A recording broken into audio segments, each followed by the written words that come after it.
Hi, this is Steve from photomasteryclub.com, and in this video I'm going to show you a quick tutorial on how to crop an image in Photoshop. So, on the face of it, it seems like quite a simple and straightforward thing to do, but even if you consider yourself a bit of an advanced Photoshop user, then definitely stick around because there's some stuff in here which, it's surprising how many people aren't aware of these functions in the crop tool. So let's get started. Now, we've got an image on the screen at the moment, and I'm just going to use this as the example to do our cropping on. And so the first thing that I'm going to do is just select the crop tool over here. So on the left-hand side, select the crop tool.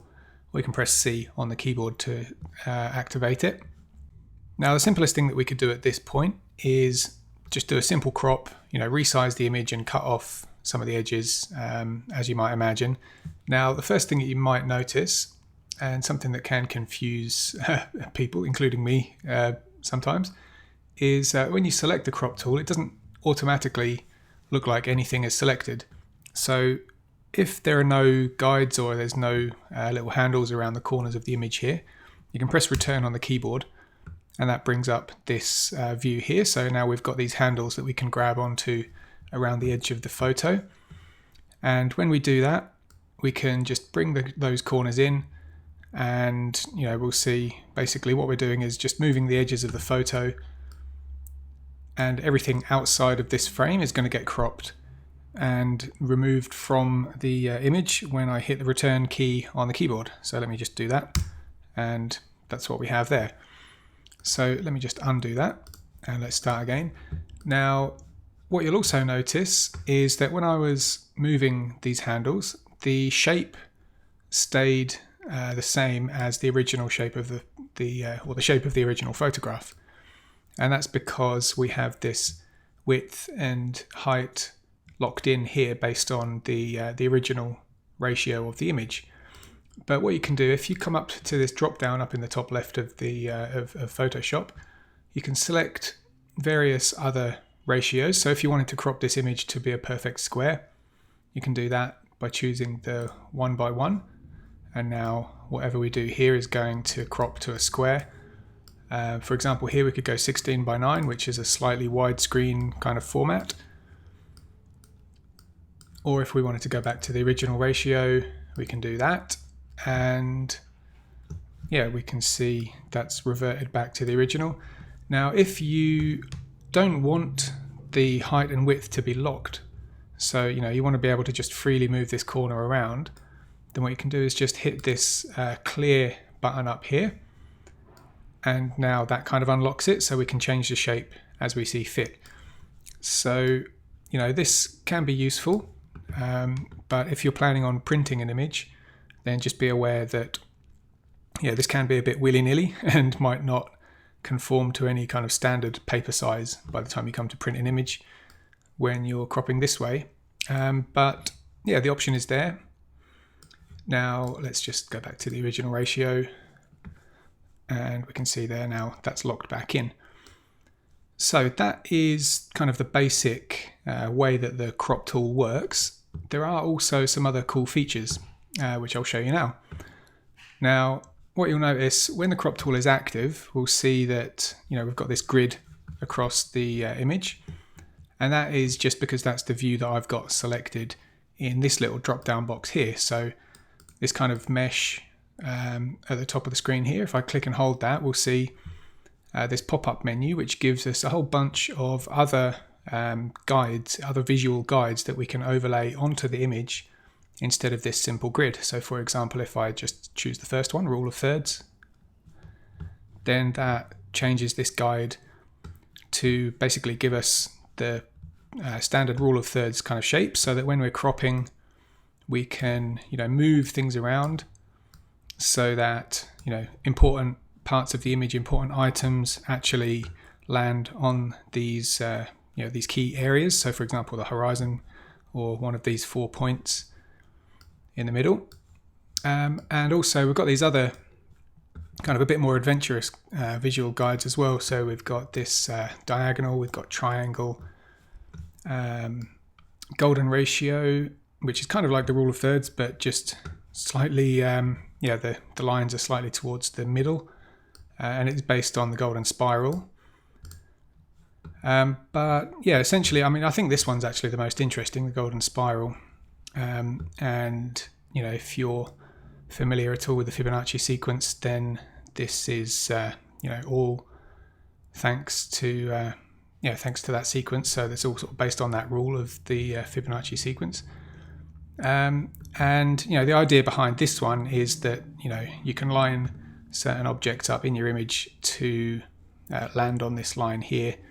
So for example, this where the mountain is off in the distance at the moment is actually quite a good point there, because that is where the spiral is kind of going to. But you know, you might be looking at this and thinking, okay, well, that's great, that works for this particular image in this direction with the spiral going that way. Now, what you can also do, if you hold Shift on the keyboard and press O on the keyboard, then it will actually toggle the view so that that spiral kind of moves into all the various different positions that are that kind of make sense. So yeah, I think there's basically 8. So this is the 1st, 2nd, 3rd, 4th, 5th, 6th, 7th, and 8th. Yeah, so you know, have a bit of a play around with that, and we can also shift these other ones as well, ones that aren't symmetrical in the first place, like the triangle, for example. If we hold Shift and O on the keyboard, we can flip that around. And the idea with this one here is that, you know, we can line certain parts of the image up on these points here where the lines are intersecting. But yeah, that's one thing that I just wanted to show you as well. So these guides up here, I'll leave mine back on the grid because that's how I like to have mine. But you can have a play around with that and yeah, see which one you like using the most. Now, let me just reset this now. So the next thing I wanted to show you, this straighten tool up here is actually quite helpful as well. So if you just click to toggle that little button on, what you can do, if you've got a shot that you are not sure if the horizon is perfectly straight, then what you can do is essentially just draw a line across what the horizon kind of appears to be in the image.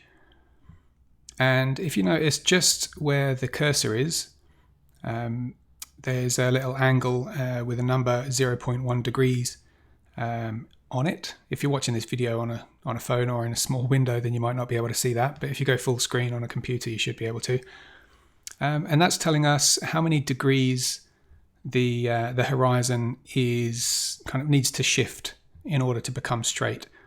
So, you know, if you've got a shot where the horizon isn't straight, it's not going perfectly, it's not perfectly aligned, then you just drag this line across the image and then let go, and then the image will automatically shift to make that line to make that line straight, basically. And then once you've done that, you can hit return to apply that change. However, I won't do that for this image because the horizon is actually fine. It does look over here like the horizon is a bit on the wonk, but that's just because of the shape of the shoreline around the edge of this lake. So the two more things I wanted to show you, which are really interesting. So, well, actually, the first one isn't that interesting, but it's good to know about it. There's delete cropped pixels. So if we leave this unchecked and then we crop this image and then apply that change, if I just zoom out a bit, then what we'll notice, if I now try to just move this layer around, so I've just clicked on the layer down here and I'm just using the move tool, those pixels that we cropped out of the original frame, they still exist in the image, so we can drag the image around and basically just shift things about because those pixels still exist. However, if I just undo this, let's go back to the start. So pick the crop tool and now I'll click the delete cropped pixels. If I crop this top corner off and then hit return and then try to do the same thing, we'll notice those pixels have disappeared. So Again, just something to be aware of. It's not really that interesting of a feature, but something to know anyway.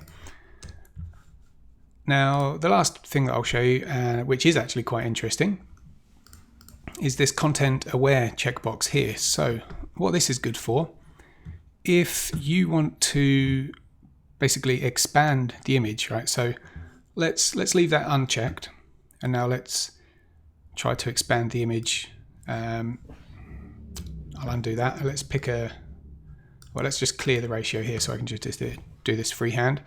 So let's say we wanted to make this image wider by dragging it that way. So we're kind of cropping out. It's not really technically a crop, but it's in the crop tool, so I'll show you it anyway.